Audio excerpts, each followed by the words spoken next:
কোন জায়গায় কি বলতে জানি যাই বুকাতে কি লেগে পড়ে জানি যাই কম নাগাদ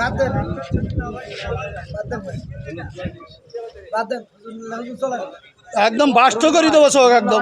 আমরা দেখেছি ইংরেজদের শাসন, তারা আমাদের দেশ শাসন করেছে প্রায় 200 বছর। শান্তি দিতে কি পেরেছে?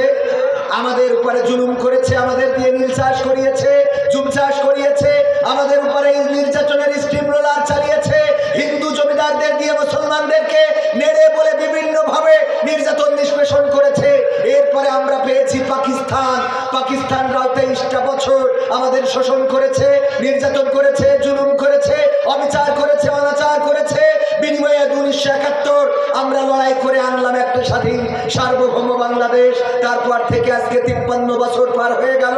কেউ সোনার বাংলা গড়তে চেয়েছে, কেউ সবুজ বাংলা গড়তে চেয়েছে, কেউ সোনালী বাংলা গড়তে চেয়েছে, কেউ নতুন বাংলা গড়তে চেয়েছে, কেউ পলিথিন মুক্ত বাংলা গড়তে চেয়েছে, কেউ ডিজিটাল বাংলা গড়তে চেয়েছে, আর কেউ বলেছিল আগামীর দেশ হবে স্মার্ট বাংলাদেশ।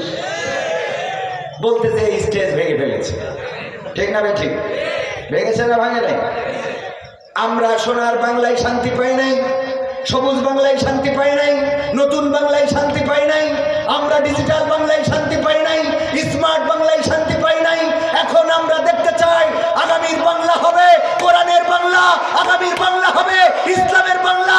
আমরা দেখতে চাই আল্লাহর কোরআনের বাংলায় শান্তি আসে নাকি আসে না। আমার কথার সাথে একমত কারা কারা দেখতে চায়?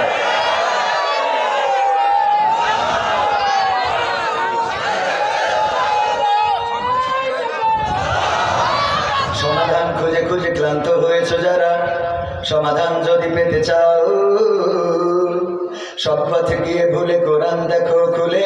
সমাধান যদি নিতে চাও সমস্যা যত সব দূর করে দিবে রব, সমস্যা যত সব দূর করে দিবে রব, যদি তুমি যাও সে যাও। সমাধান সমাধান খুঁজে খুঁজে ক্লান্ত হয়েছে যারা, সমাধান যদি পেতে চাও সব পথে গিয়ে ভুলে কোরআন দেখো খুলে। সমাধান যদি নিতে চাও কোরআন ধরি না বলে, কোরআন পড়ি না বলে চারিদিকে হই লাঞ্ছিত, কোরআন জানি না বলে, কোরআন মানি না বলে সব অধিকার বঞ্চিত। কোরআন ধরি না বলে, কোরআন পড়ি না বলে চারিদিকে হই লাঞ্ছিত, কোরআন জানি না বলে, কোরআন মানি না বলে সব অধিকার বঞ্চিত। মরিচিকার পিছে না ঘুরে মিছে মিছে, মরিচিকার পিছে না ঘুরে মিছে মিছে, কোরআনটা খুলে দেখে না। সমাধান সমাধান খুঁজে খুঁজে ক্লান্ত হয়েছে যারা, সমাধান যদি পেতে চাও সব পথে গিয়ে ভুলে কোরআন দেখো খুলে। সমাধান যদি নিতে চাও কোরআনে খুঁজে পাবে সংসার নীতি, আর কি হবে রাষ্ট্রের নীতি। কোরআনের আইন চললে দেশে দূর হবে সব দুর্নীতি। কোরআনে খুঁজে পাবে সংসার নীতি, আর কি হবে রাষ্ট্রের নীতি। কোরআনের আইন চললে দেশে দূর হবে সব দুর্নীতি। মানবের রচিত মতে শান্তি খুঁজো না পথে, মানবের রচিত মতে শান্তি খুঁজো না পথে, কোরআনটা খুলে দেখে না। সমাধান সমাধান খুঁজে খুঁজে ক্লান্ত হয়েছে যারা, সমাধান যদি পেতে চাও সব পথে গিয়ে ভুলে কোরআন দেখো খুলে। সমাধান যদি পেতে চাও আল্লাহর অনুশাসন কায়েম করে দিতে চায়, আর আল্লাহর অনুশাসন যদি কায়েম করে দেয় তাইলে এই দেশে শান্তির অভাব আর হবে। অনেক জায়গায় গেলে হুজুর আমাদেরকে বলে, আমার বিএনপির ভাইয়েরা মাঝে মাঝে ডেকে বলে, হুজুর 16টা বছর 17 বছর একসাথে আন্দোলন করলাম, একই সাথে মিছিলে মিটিংয়ে রাজপথে, এখন যখন মাহফিল হয় হাত উঁচু করান। সবাইকে বলেন ইসলামের পক্ষে কারা কারা হাত উঁচু করেন। হুজুর মনে করেন আমরা বুঝি না ইসলাম বলেন, আর মনে মনে থাকে জামাত ইসলাম। সহ্য না করে পারা যায়। কয় ইসলাম বলেন আর মনে মনে থাকে জামাত ইসলাম। ওদেরকে ইসলামের জন্য হাত তুললেন, ওরা তো সব ভোট দেবে জামাত ইসলামে, তাহলে আমরা বিএনপিরা কোনে যাব? আমি বলি ভাই বোঝেন নাই, বোঝেন নাই, আমি স্পষ্ট করে বলে দিই, যদি এই বাংলার জমিনে আওয়ামী লীগ ইসলাম কায়েম করে দিতে চায়, তাইলে সেই আওয়ামী লীগ করতে আমাদের কোনো আপত্তি আছে নাকি? যদি কোনো বিএনপি বা আমাদের বিএনপির ভাইয়েরা, বিএনপির নেতা কর্মীরা যদি বলে বাংলার জমিনে, আল্লাহর জমিনে আল্লাহর দিন কায়েম করে দেব, আজকে তারেক জিয়া বলেছে আমরা যদি ক্ষমতায় যাই বেকারদের ভাতার ব্যবস্থা করে দেব, বেকার যারা তারা মাসে মাসে ভাতা পাবে, তাইলে ওরা কি আর কাজ করবে? করুক আর না করুক, ভাতা দেয় দিক, তাই খেয়ে অন্তত গাঁজা কিনলুক। আপনাদের পিছনে হাজার হাজার লোক নামাজ পড়ে, আপনাদের মধ্যে 12 রকম মত কেন? এটা একজন বলল, প্রথম যে লোক বক্তব্য দিলে আলহামদুলিল্লাহ ছিল না পড়লে তার পিছনে যে দাঁড়ায় নামাজ হবে না।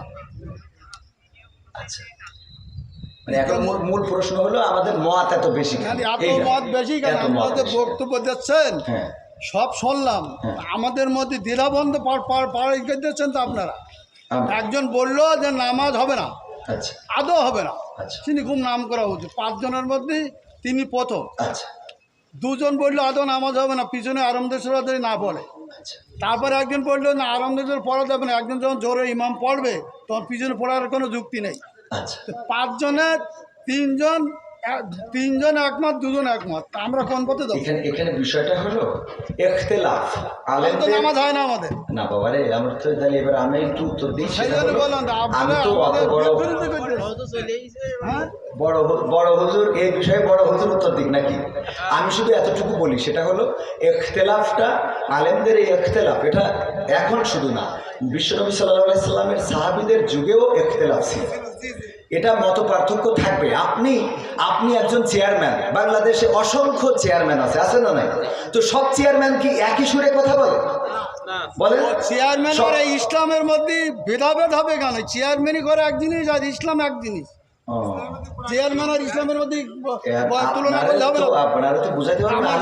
আমি যদি বলি, যেমন আপনি একজন আলহাজ মানুষ, দেখেন আপনি সব বাদ দেন, ইসলামের বেসিক কিছু চেয়ারম্যানের সাথে ইসলামের কোনো সম্পর্ক নেই। আচ্ছা, ইসলামের তো আপনি হজটা করেছেন, তাই না? হজ করেছেন না? আমি যে প্রশ্নটা আপনার কলাম, এখানে 600 লোক আছে, আপনি সঠিকভাবে উত্তর সঠিকটা আপনি তো উত্তরের আগেই তো বকর করতেছেন, আমার উত্তরটা দিতে দেন। না না, আমার কথা তো বলতে দেবেন, বলতে না দিলে আমি কি করে আমি বুঝাবো? ফালতু কথা বলিছেন, বলো খবরদার, ল্যাঙ্গুয়েজ সোজা করেন না, সোজা করে দেবো কিন্তু, ল্যাঙ্গুয়েজ সোজা করে বলেন। আমি বলছি আমার কথা তো বলতে দেবেন, ল্যাঙ্গুয়েজ সোজা করে দেবো কিন্তু একদম। বেয়াদব লোক কম নাগাদ ভকর করতে আমি খাবার দেবো, একটা চোখ মুখ বাসটা করে দেবো কিন্তু একদম। আমি প্রশ্ন করলাম, একজন লোক বলতে যে আলহামদুলিল্লাহ নামাজ পড় না, ছুরু না বললে নামাজ হবে না, আমি ফালতু করতেছি। আমি বলছি আমার রকম নাগাদ কোন জায়গায় কি বলতে জানি যাই, বুকাতে কি লেগে পড়ে জানি যাই, বেয়াদব কম নাগাদ।